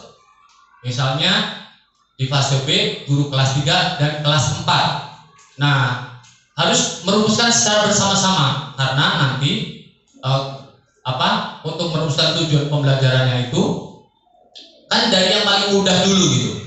Jadi dari CP ini nih untuk 2 kelas memang. Untuk fase B itu untuk 2 kelas. Ya, kelas 3 dan kelas 4. Nah, kita di sana setelah tujuan pembelajarannya sudah dirumuskan, kemudian berikutnya kita menyusun alur tujuan pembelajarannya. Nah, alur tujuan pembelajaran ini ya Bapak Ibu itu lebih mudah karena kan kita hanya mengurutkan aja dari yang paling mudah dicapai oleh peserta didik ya, konten-konten yang paling mudah terus menuju yang agak lebih kompleks gitu. Ya, jadi nggak mungkin kita menyampaikan yang susah dulu istilahnya, kemudian yang mudah-mudah. Nah, itu tahapan, istilahnya pembagian tujuan pembelajaran di dalam fase B, kelas 3 dan kelas 4. Ya, jadi di situ nanti bisa bekerja sama atau berkolaborasi antara guru kelas 3 dan kelas 4. Kalau di fase A, guru kelas 1 dan kelas 2. Untuk di fase C, guru kelas 5 dan guru kelas 6. Tentu harus ngobrol bareng gitu, harus ngobrol bareng supaya sinkron tujuan pembelajarannya. Jadi kalau misalnya buat sendiri-sendiri bisa-bisa berbenturan tujuan merumuskan tujuan pembelajarannya gitu. Tahu-taunya sama gitu, guru kelas 3 dari kelas 4 misalnya karena nyusun sendiri-sendiri tahu-tahu sama gitu tujuan pembelajarannya. Nah, untuk menghindari hal itu maka dalam menyusun tujuan pembelajaran memang harus berkolaborasi antara guru kelas dalam satu fase itu gitu, seperti itu. Nah, Bapak Ibu yang saya hormati, dari tujuan pembelajaran ini ya kan memang setelah kita merumuskan tujuan pembelajaran, ya kita akan menyusun alur tujuan pembelajaran. Nah, di sini di Pancasila ini, ya, ini adalah alur tujuan pembelajaran untuk 1 tahun, Bapak Ibu. Itu ada 13, ya, ada 13 contohnya. Itu untuk 1 tahun, bukan 1 semester. Jadi dalam 1 semester nanti bisa dibicarakan dengan guru dalam 1 fase itu. Misalnya kelas 3 dan kelas 3 semester 1 kira-kira apa nih tujuan pembelajarannya yang mau diberikan ke Ustaz Didi. Kalau di saya di PJOK, Bapak Ibu, dalam 1 semester itu, ya, karena kita merumuskan tujuan pembelajaran berdasarkan CP, ya, kita biasanya ada sekitar 4 sampai 5 tujuan pembelajaran, ya, karena di situ tujuan pembelajarannya di samping pengetahuan dan keterampilan, seperti itu. Nah, Bapak Ibu, untuk mata pelajaran pendidikan Pancasila ini, ya, ini adalah contoh yang saya istilahnya download dari PMM nih, Bapak Ibu, ya, dari PMM. Di sana ada CP dan ATP. Sebetulnya tadi di awal kenapa saya bilang ini kurikulum yang paling mudah, karena Bapak Ibu segala perangkat pembelajaran sudah ada di PMM. Sebetulnya tinggal PR kita hanya tinggal memahami aja, tinggal memahami. Ya, karena pemerintah pun membolehkan kita menggunakan perangkat pembelajaran sesuai dengan yang ada di atau yang sudah disusun oleh kementerian. Itu kenapa saya bilang tadi mudah, karena kita tinggal memahami aja konten-konten yang ada di dalam kurikulum Merdeka ini, gitu. Nah, selanjutnya Bapak Ibu, ATP ini adalah merupakan pegangan kita. Kalau dulu diistilahkannya atau istilahnya di kurikulum 2013 itu merupakan silabus pembelajaran. Silabus pembelajaran. Nah, kalau di sini ATP, ya, di kurikulum Merdeka namanya ATP. Nah, ini infografis alur tujuan pembelajaran. Ya, nanti Bapak Ibu juga bisa melihat atau mendownload di PMM. Udah, itu tinggal download PMM, kemudian ATP, semua mata pelajaran ada, Bapak Ibu. Semua mata pelajaran ada. Makanya kadang-kadang saya di PJOK tuh suka ada sih beberapa teman yang minta berangkat ajar gitu. Nah, padahal kan di PMM ada, saya batin gitu. Tinggal download sendiri kan bisa, kemudian di ATP gitu. Seperti itu. Nah, tapi memang meskipun di PMM ada, ya memang idealnya tujuan pembelajaran adalah yang paling ideal adalah gurunya sendiri yang merumuskan, karena paling mendekati sesuai dengan kondisi, ya, karakter peserta didik gitu. Gitu, seperti itu. Ya, karena kita paling memahami potensi yang ada di lingkungan sekitar kita. Jadi meskipun tujuan pembelajaran kita susun, tentu memang acuannya yaitu CP, acuannya CP, Bapak Ibu, ya. Nah, kalau nanti dengan kita sharing, kita berkolaborasi, tentu di situ ada masukan dan saran, ada penguatan juga dari teman-teman. Kalau kita melangkah sendiri, kadang-kadang kita koreksinya aja yang kita mungkin ini. Tapi kalau berkolaborasi kan bisa saling mengoreksi. Oh, ini kayaknya kurang ini kayaknya nih lebih tepatnya di kelas ini nih untuk tujuan pembelajaran ini, seperti itu. Nah, Bapak Ibu yang saya hormati, setelah alur tujuan pembelajaran ini kita susun, begitu, ya. Kemudian kita tuangkan ke dalam modul ajar gitu. Nah, untuk modul ajar nanti mungkin waktu lain untuk penyusunan modul ajar karena itu istilahnya modul ajar itu cukup banyak Bapak Ibu ya yang perlu bisa kita jabarkan ya atau kita buat, dan modul ajar pun sebetulnya di PKM udah ada. Jadi memang kita tinggal PR kita tinggal memahami aja sih apa sih kurikulum merdeka gitu. Bagaimana sih strategi pembelajarannya gitu. Nah, untuk suplemen dari kurikulum merdeka ini Bapak Ibu ya memang ada di PMM suplemennya.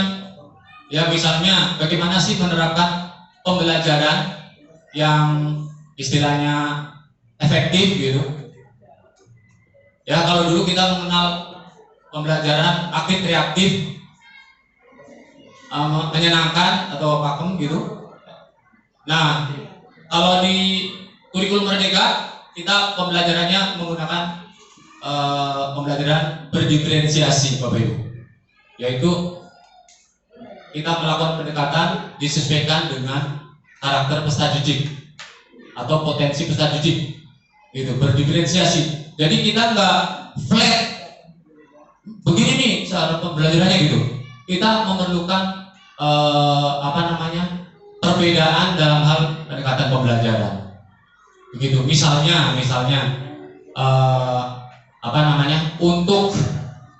untuk memahamkan ke peserta didik, ada yang istilahnya kalau belajar membaca itu, kalau mereka baru belajar membaca tentu suruh menghafalkan huruf A, B, C, D gitu. Tapi buat yang sudah bisa, di atasnya itu per suku kata gitu. Nah, kalau yang udah menguasai suku kata, tentu kita tugasnya memberikan ke peserta didik, dia bisa kita suruh untuk menyusun kata-kata gitu. Kalau yang sudah menguasai kata-kata, dia LKPD-nya menyusun kalimat gitu. Nah, itu istilahnya pembelajaran berdiferensiasi, berbeda-beda pendekatannya ya terhadap setiap peserta didik. Dan memang di sini perlu perlu kreativitas guru dalam pembelajarannya, penerapan pembelajarannya. Oke, kembali ke ini. Nah, ini. Ini.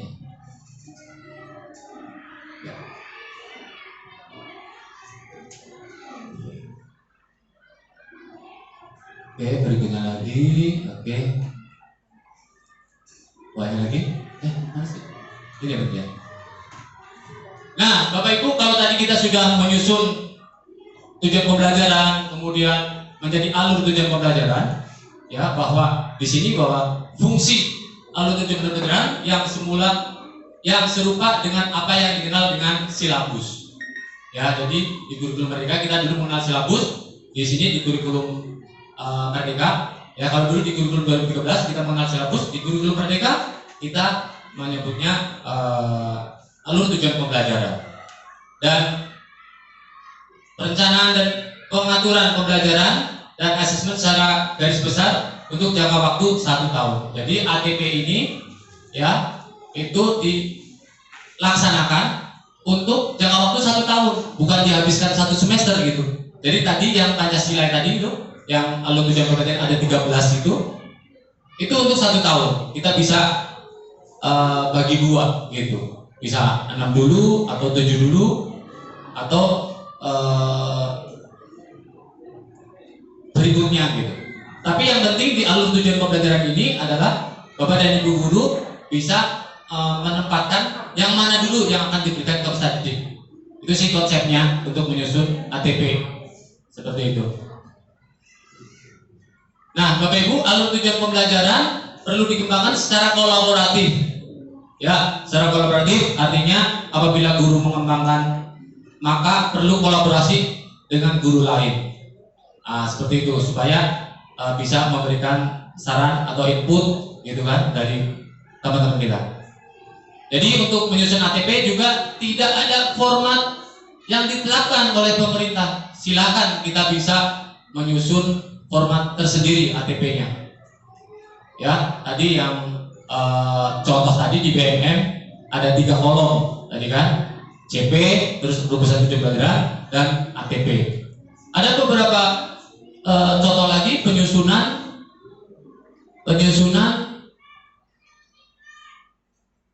ya gitu. Oke, kemudian ini yang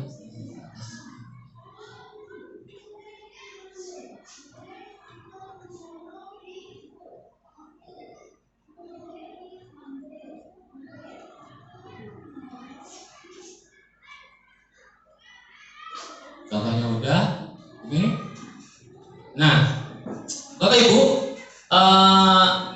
jadi untuk menyusun tujuan pembelajaran tadi ya sudah saya sampaikan bahwa kita bisa berkolaborasi dengan guru lain.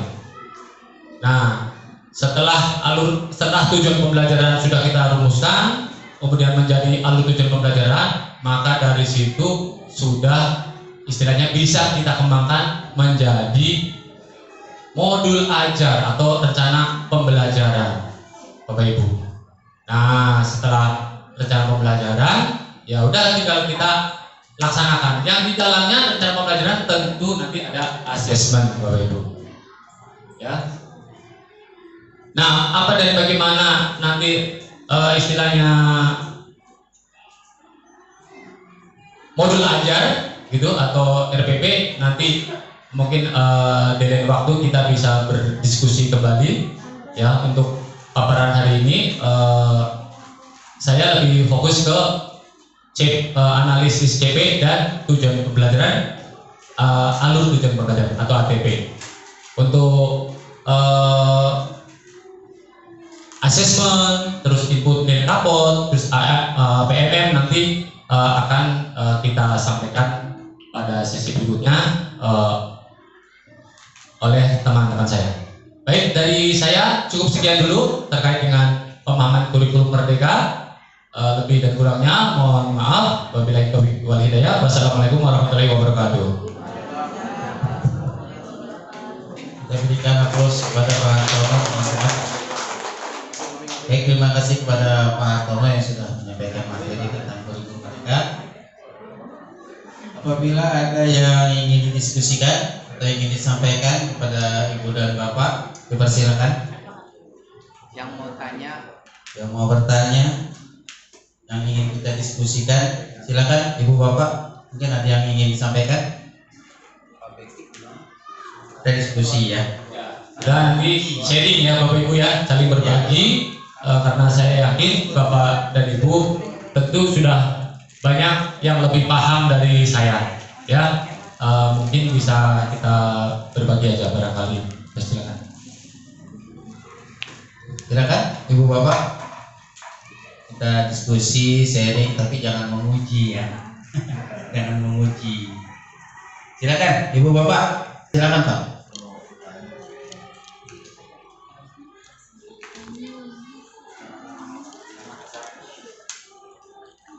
Assalamualaikum warahmatullahi wabarakatuh. Maka nama saya Novi Wahid Iskandar. Saya dari SDN Tanjung Duren 06 dengan Pak Samad dan aku. Pak, saya tadi sebenarnya saya juga baru di sekolah saya, khususnya kelas 1 dan kelas 4. Tadi penjelasannya agak sedikit ini banget gitu. Tapi saya menangkapnya kalau bisa nanti tadi digambarkannya secara tidak langsung ada split screen gitu ya. Artinya mungkin tadi Bapak Sotono itu bisa menampilkan dengan 2 layar, dengan raport maupun dengan CP itu gitu Pak. Nah, pertanyaan saya di sini kan ada CP ya Pak ya? CP ya? Ya, dari CP itu kan nanti kita akan merubah dari tujuan pembelajaran itu, merumuskan tujuan pembelajaran. Kira-kira itu berapa berapa karakter Pak? Terus berapa karakter apa namanya? Iya, itu batas minimalnya berapa? Ya, dari untuk camping itu apakah boleh di atas 4 atau 5 gitu Pak ya? Nah terus secara analisanya itu mungkin kontennya adalah melihat dari CP-nya Pak ya, entah itu menyebutkan, menceritakan gitu ya Pak ya, lalu menerapkan. Di luar dari itu apakah boleh atau memang harus seperti itu? Terima kasih Pak, itu aja. Oke, baik, terima kasih atas pertanyaannya Bapak. Jadi tadi ditanyakan untuk menyusun atau merumuskan tujuan pembelajaran itu, tadi saya tangkap apakah harus sesuai yang dalam arti kata sebatas itu aja gitu, atau boleh lebih gitu, atau boleh kurang gitu ya. Nah Bapak izinkan saya menjawab sesuai dengan pengetahuan saya terhadap analisa atau pemahaman dalam hal merumuskan tujuan pembelajaran. Nah Bapak, konsepnya adalah bahwa untuk merumuskan tujuan pembelajaran tentu kita atau merupakan itu panduannya dari CP. Nah, oke, saya buka lagi bentar ya Bapak Ibu untuk lebih ininya. Bu Rosi mungkin bentar. Nah, ini CP-nya kita mungkin lebih ke contoh yang dari Bu Rosi ya. Oke, lebih konkretnya nanti saya berikan contoh saja ya, yang dari TEDS. Bentar ya, saya Pak, saya berikan contoh yang sudah kita lakukan atau kita terapkan di sekolah kita sebentar. Nah, oke, bentar ya Pak. Nah, ini ya.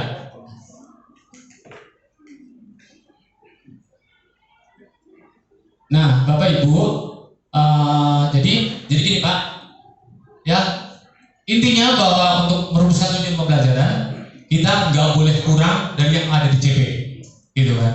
Nah, kalau ada kemungkinan misalnya mau ditambahkan atau ternyata Bapak Ibu menemukan, wah sebetulnya ini harusnya diajarkan nih, harusnya kita berikan aja materi ini atau tujuan pembelajaran yang pengen kita capai terhadap peserta didik, itu kita diberikan keleluasaan Pak. Di dalam kurikulum Merdeka kita diberikan keleluasaan untuk merumuskan tujuan pembelajaran sepanjang tidak mengurangi yang ada di CP. Nah di sana ya kita coba kita coba simak lagi, perhatikan lagi. Di sana di mata pelajaran pendidikan Pancasila, di elemen Pancasila ada CP-nya. Capaian yang ingin dicapai adalah peserta didik mampu mengenal dan menceritakan simbol-simbol Pancasila dalam lambang negara Garuda Pancasila. Terus peserta didik mampu mengidentifikasi, menjelaskan dan sebagainya.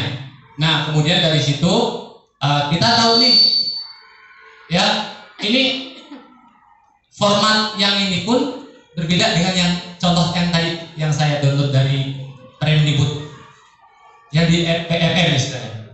Nah, ini sah saja karena tadi dijelaskan juga bahwa tidak ada format yang baku, ya, format yang baku dalam menyusun ATP. Nah, ini di sini kita bisa lihat di sana ada 1, 2, 3, 4, 5 ternyata ada 5 Pak.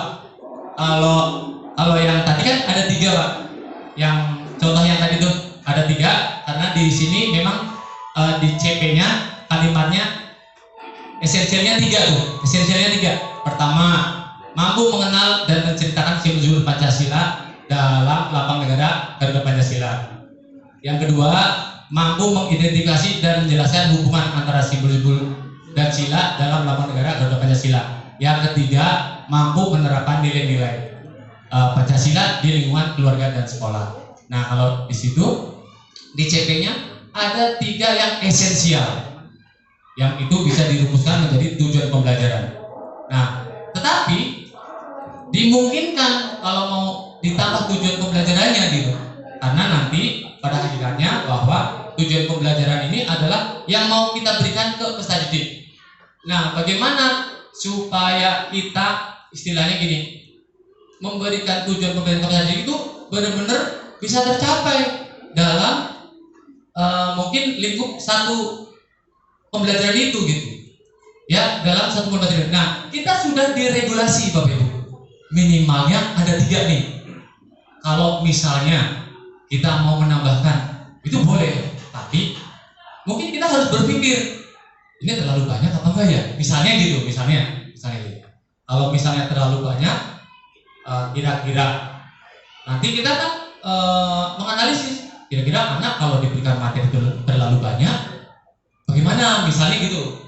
Tapi kalau misalnya seanalisis kita, oh ini cukup lah, bisa nih kalau misalnya dari 3 saya kasih 5 nih, bikin 5 tujuan pembelajarannya, nggak apa-apa Pak, boleh Pak. Yang penting nggak keluar dari konten ini gitu, seperti itu. Jadi prinsipnya begitu Pak, untuk merumuskan tujuan pembelajaran. Jadi sah-sah aja bagi kita karena kita diberikan keleluasaan. Seperti itu Pak. Mungkin itu yang bisa saya jelaskan. Terima kasih atas pertanyaannya. Ya, demikian jawabannya Pak. Ya, kalau kita lihat tabel ini, mungkin alat kita langsung kena ya. Kenapa kami tandai dengan tulisan merah, hijau? Itu ada maknanya. Jadi kalau yang merah itu kita kategorikan sebagai kompetensinya, merah-merah itu dituangkan dalam kompetensi sebagai kata kerjanya, kemudian masuk dalam ruang lingkupnya. Ini sih sebenarnya cuma pemecahan dari CP aja Pak, sampai ke pelajarannya. Kalau yang hijau itu kita sebutnya dengan kontennya, materinya, itu kalau bahasa sehari-hari gitu Pak. Mudah-mudahan bisa. Ada mungkin ada yang mau menambahkan Bu Tia, ada yang mau menambahkan? Enggak, silakan teman-teman yang ya, kalau ada yang mau menyampaikan boleh. Kita sharing aja ya Bapak Ibu, monggo.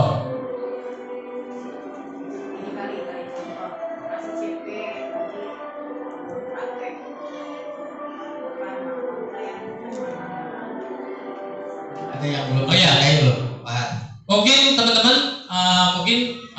saya sebenarnya sih yakin ya bahwa teman-teman sudah bisa mengidentifikasi mana kompetensi, mana konten gitu. Karena memang itu pilihan menyusun rumusan tujuan pembelajaran. Namun demikian Bapak Ibu, seperti tadi yang diarahkan Bapak Ibu, bahwa untuk menyusun tujuan pembelajaran memang kan ada 3 sebetulnya, ada 3 cara gitu. Yang pertama mengadopsi dari CP, yang kemudian yang kedua kita menyusun berdasarkan kompetensi dan konten, yang ketiga bisa lintas elemen gitu. Nah biasanya yang kita gunakan itu tinggal menurunkan dari CP, atau yang tadi kita merumuskan dari kompetensi dan konten yang ada di CP itu. Nah misal di sini yang kompetensi yang mana, yang kontennya yang mana. Peserta didik mampu mengenal dan menceritakan simbol-simbol dan sila-sila Pancasila. Nah, kalau dari kalimat ini yang merupakan kompetensi yang mana, konten yang mana. Kompetensi itu adalah yang ini ya, kalau istilahnya kata kerja operasional lah. Biasanya kita suka mengenal kalau di Yunus itu KKO gitu, kata kerja operasional di kurikulum 2013. Ya. Dan kontennya di sini adalah tentang Pancasila. Gitu. Konten Pancasila itu kan ada sila pertama, kedua, ketiga, keempat, kelima, terus dan banyak lagi penjelasannya dari sila-sila tersebut. Nah, tapi kompetensinya adalah anak atau peserta didik mampu mengenal dan menceritakan simbol-simbol dan sila-sila dalam Pancasila. Misalnya, sila pertama disimbolkan dalam gambar apa misalnya gitu. Bintang atau pohon beringin. Nah, di sini anak akan bisa membedakan, ya akan mempelajari situ. Kemudian yang kedua, peserta didik mampu mengidentifikasi dan menjelaskan. Nah, itu kompetensinya. Anak mampu mengidentifikasi, mampu menjelaskan juga sesuai dengan pemahamannya, gitu ya. Menjelaskan apa? Menjelaskan tentang hubungan antara simbol-simbol dan sila dalam lambang negara. Nah, ada hubungannya apa, seperti apa nih? Itu tuh kontennya. Yang ketiga, peserta didik mampu menerapkan nilai-nilai Pancasila di lingkungan keluarga dan sekolah atau di masyarakat, seperti itu. Jadi kita bisa menyusun atau meneruskan tujuan pembelajarannya seperti itu. Nah, biasanya kita yang ini sih yang banyak kita gunakan yaitu berdasarkan kompetensi dan konten, seperti itu. Makanya dimungkinkan bisa, kalau di sana tadi 3 tujuan pembelajaran, itu bisa 4, 5 gitu boleh, seperti itu.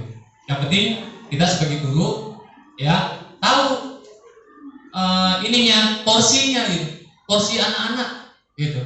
Kalau misalnya kita ngasih sedikit, ya ntar kurang potensinya. Ngasih kebanyakan, nanti malah nggak tercapai gitu. Nah, seperti itu. Mungkin itu saja Bapak Ibu tambahan dari saya. Terima kasih. Pak Asep.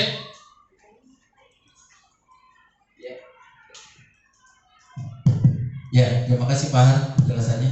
Ibu Bapak mungkin ada yang ingin menyampaikan lagi? Silakan. Belum break. Jadi kita pukul 10.30. Apabila ada kekurangan, wabillahi taufiq wal hidayah. Wassalamualaikum warahmatullahi wabarakatuh. Berikan kita tepuk tangan buat Bapak. Baik, terima kasih Pak Hartono atas materinya. Mudah-mudahan bisa kita terima dengan baik untuk bekal dibawa ke sekolah.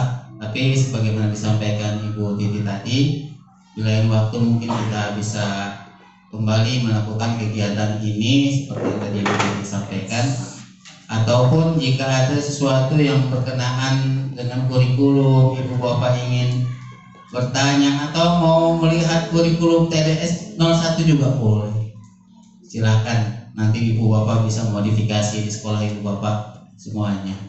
Itu saja. Baik, setelah materi ini nanti akan disampaikan materi kedua tentang PMM oleh saya sih. Oleh saya sendiri. Mudah-mudahan juga apa yang nanti saya dan Pak Hartono sampaikan berkenan dan bermanfaat sedikit banyak untuk sekolah kita masing-masing. Sebelum materi kedua, Ibu Bapak, kita break dulu kira-kira 15 menit untuk sedikit santai sambil menikmati sesuatu yang ada. Yang ada, jangan hanya yang tidak ada. Ya Ibu Bapak, terima kasih. Untuk materi pertama saya tutup dulu. Assalamualaikum warahmatullahi wabarakatuh. Kita boleh kembali ya. Setelah 15 menit kita rehat sejenak untuk juga mengistirahatkan otak. Bismillahirrahmanirrahim. Assalamualaikum warahmatullahi wabarakatuh. Habis rehat malah kagak ada suaranya. Ulangnya. Assalamualaikum warahmatullahi wabarakatuh. Ya gitu dong Bu. Selamat pagi dan salam sejahtera untuk kita, Ibu dan Bapak. Kita akan masuk ke materi yang kedua terkaitannya dengan kurikulum Merdeka, namun bidang bahasanya adalah platform Merdeka Mengajar. Jalan-jalan ke Batu Jajar. Cakepnya nggak ikhlas banget sih Bu. Jalan-jalan ke Batu Jajar. Pulangnya ke Bekasi. Saya di depan bukan untuk mengajar, tapi untuk berdiskusi. Ya, terima kasih tepuk tangan. Mudah-mudahan ya tepuk tangan banyak rezekinya, utangnya lunas.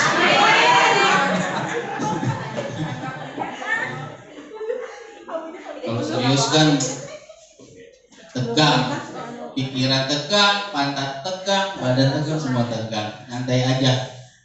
Tapi sebelum kita mulai, tak kenal maka tak sayang maka tak cinta maka tak menikah.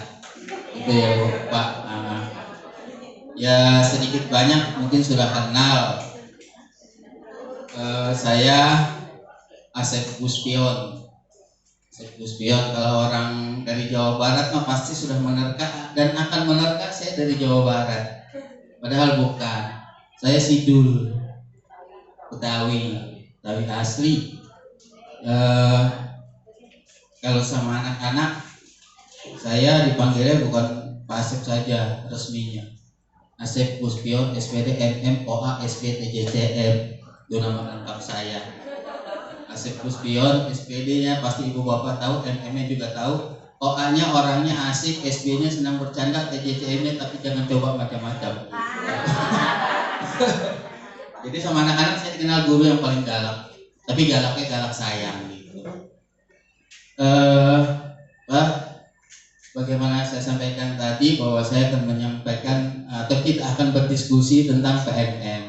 Tapi sebelum dimulai, saya mohon untuk beberapa saat kita putuskan dulu hubungan dengan dunia mayanya. Ya ibu bapak ya, iya nanti kita diskusi dunia mayanya jalan terus, kayaknya kurang pas juga. Nanti akan ada saatnya juga kita harus menggunakan dunia mayanya, kita pakai ke sana.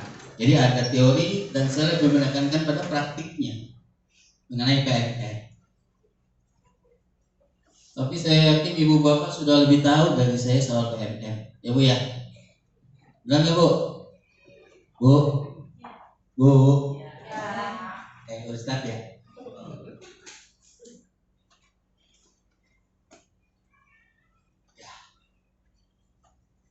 Kalau boleh tahu, PMM apa sih bu?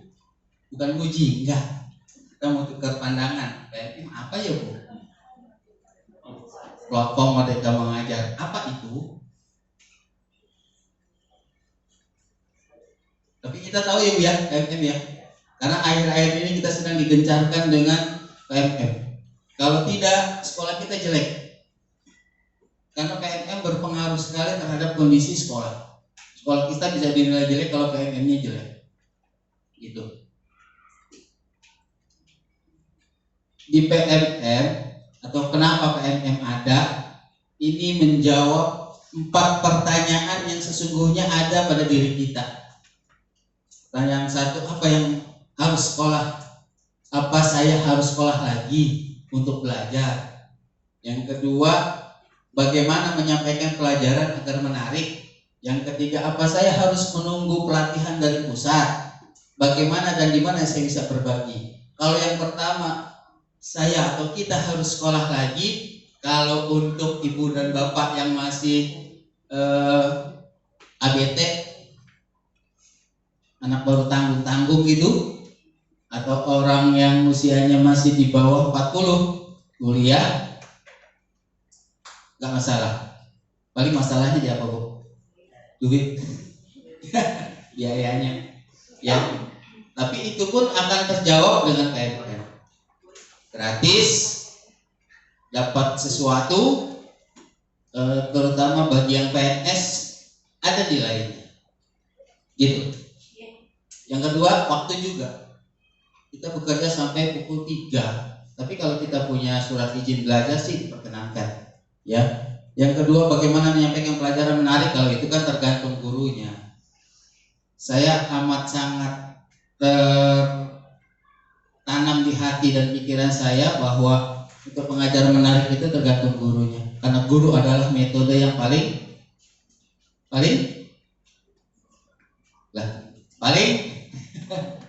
baik. Ceramah, tanya jawab, demonstrasi itu hanya bagian dari metode yang paling baik.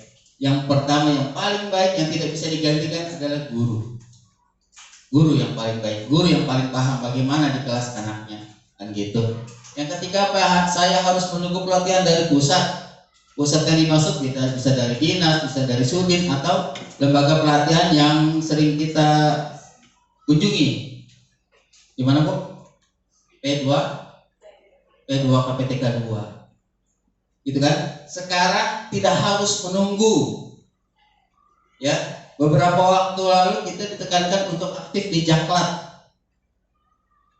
Apa Jaklat? Jakarta Pelatihan. Jadi kalau kita mau ikut pelatihan di P2 KPTK 2, isi Jaklatnya. Diperbaharui tiap semester Jaklatnya. Gitu. Tapi sekarang kita tidak perlu lagi repot-repot menunggu undangan dari P2 KPTK 2. Tidak perlu lagi kita harus meninggalkan kelas, meninggalkan murid ketika harus pelatihan. Tidak perlu lagi, cukup di PMM. Gitu. Ini 4 pertanyaan yang biasa muncul di kalangan guru-guru yang usianya mungkin sudah 45 ke atas, kayak saya, Pak Hartono, mungkin Bapak untuk kuliah lagi kayaknya otaknya udah penuh ya Pak, udah luber. Jadi untuk menerima pelajaran mungkin sudah agak berkurang gitu, sudah mentok. Tapi untuk ibu bapak yang masih muda-muda oke lah. Ya, penerapan kurikulum iya didukung, dimediai oleh PMM. Kemudian ini Bu, 3 hal yang penting diberi tanda coklat, bahwa di PMM kita bisa mendapatkan, kita bisa menuangkan inspirasi, iya, referensi, mencari referensi tentang apapun ada, ya nanti ada yang bisa online, ada yang offline bisa. Kemudian juga pemahaman untuk kurikulum merdekanya.